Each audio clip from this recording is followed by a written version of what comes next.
Good morning. Good morning, good morning. This is a fabulous Friday, and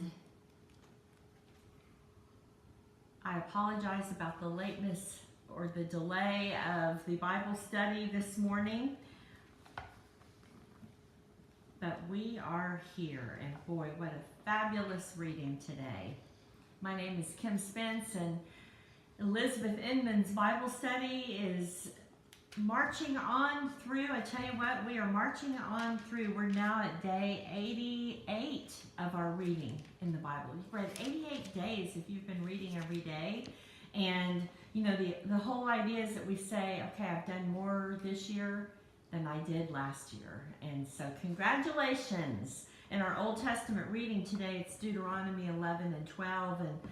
And we're continuing to be reminded about that you need to do this in order to receive life, and if you do this, it leads to death. And so we want to choose the right way.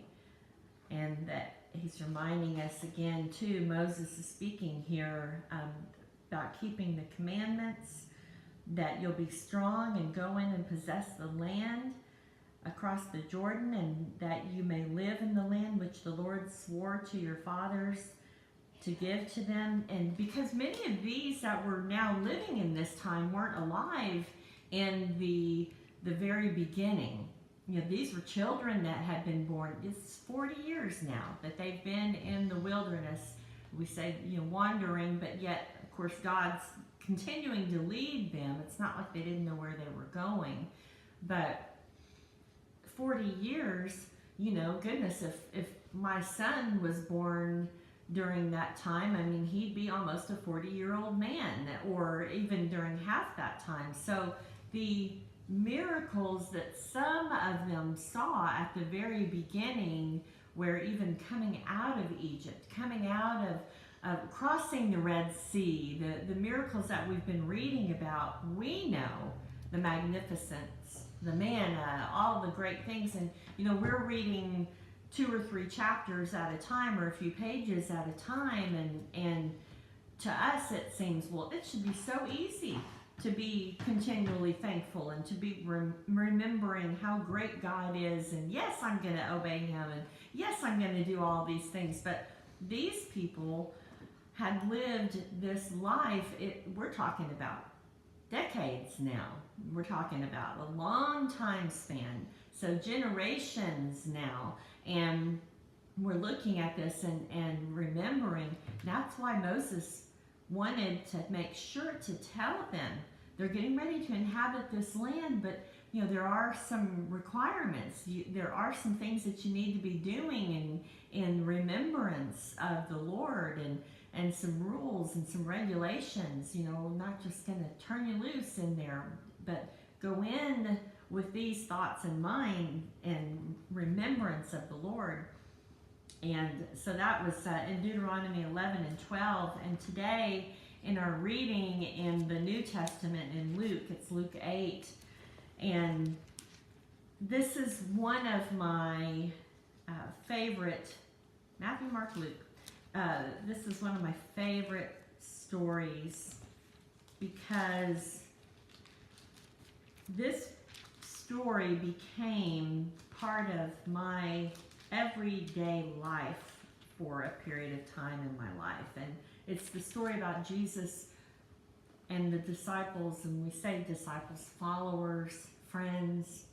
So I've got a group of a dozen or so friends, and if I was the leader and I went in the boat and fell asleep in the boat, you know, these are my friends that are with me. So they know me, they've been around me, they've experienced how I am in different situations, and they understand my personality, and so these are Jesus's friends. But in my life at this time, when I was, especially this passage became real to me, there were some storms. You know, in fact, we've had storms in Oklahoma today. Some of you have had hail, some of you have had wind and rain and lightning and thunder, the darkness that comes when a storm comes. I was thinking, how fitting, Lord, that this is happening right outside my window today, right after reading the reading in the 1 Year Daily Bible for today in Luke 8, because it was about Jesus going to sleep in the midst of the storm. And what became real to me in the midst of my life in this particular storm, and you know, in your life, storms happen, whether we create them or whether it's something that was created by someone else, but things happen, storms happen. And Jesus, being our example, goes to sleep in the midst of the storm. And as I began to go through these times in my life where it was a day-to-day, Lord, what's going to happen today? How is this going to turn out? You know, I wanted the end of the movie. I wanted to read the back of the book before I, could step forward. And it was that peace be still. It was that continuing of, I'm going to sleep in the bottom of the boat with Jesus. Jesus is living in me. I carry Jesus. I have the life of God in me everywhere I go. So I have the peace of God in me everywhere I go. Every time I step on a boat and it's rocking and there's storms and it's black outside and it looks like it's nighttime in the middle of the day, I can still be at peace because Jesus is inside me. So let's take a little more look at this passage in Luke 8. 8:22. Now when Jesus stepped out on land, okay, not that one. That was a little further down. One of those days, he and his disciples got into a boat, and he said to them, "Let us go across to the other side of the lake." So they put out to sea. But as they were sailing, he fell off to sleep, and a whirlwind, revolving from below upwards, swept down on the lake, and the boat was filling with water, and they were in great danger. And the disciples came and woke him, saying, "Master, Master, we are perishing." And he, being thoroughly awakened, censured and blamed and rebuked the wind and the raging waves, and they ceased, and there came a calm. And he said to them, "Why are you so fearful? Where is your trust, your confidence in me, and my veracity and my integrity?"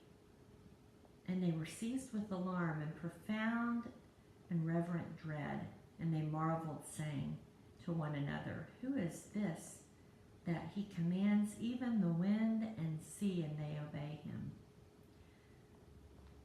This was not a normal storm. This was not an Oklahoma storm that pops up that, we have the wind and the waves and the waves on the lake and you have to go in and you can't be on the boat anymore. No, this was what was called in the Greek a seismos, which a seismos means the trembling.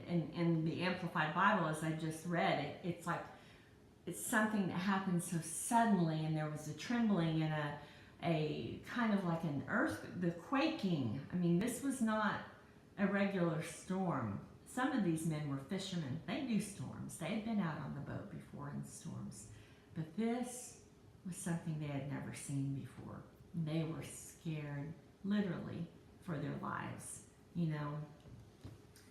Fear, when fear takes a hold of us,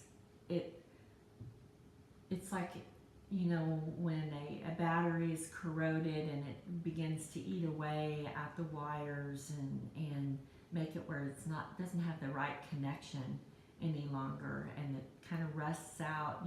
Fear corrodes our faith. Fear eats away little by little at the faith that we carry until we say and we rise up against that. And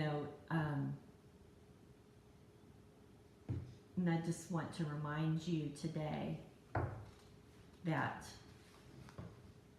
in various places in the Bible, it talks about not being afraid. Take courage. Your sins are forgiven. Don't be afraid. You're worth much more than the sparrows. Don't worry about today, for today will take care of itself. Don't worry about whether you have enough. Take courage. I am here, it says in Matthew. Do not fear. That is my charge to you today as we wrap up in this Bible study. Thank you so much for joining us, and just as a reminder that as Jesus slept in the bottom of the boat, he's with you today. In any storm that you're in, don't let the fear crowd out. Don't let the fear corrode and rust out the faith that is within you. Keep your faith strong. Standing, having done all to stand today. And the courage and the knowledge that Jesus Christ is with you, sleeping in the bottom of the boat, in full control of everything that is happening in your life today. Have a wonderful weekend, and God bless you.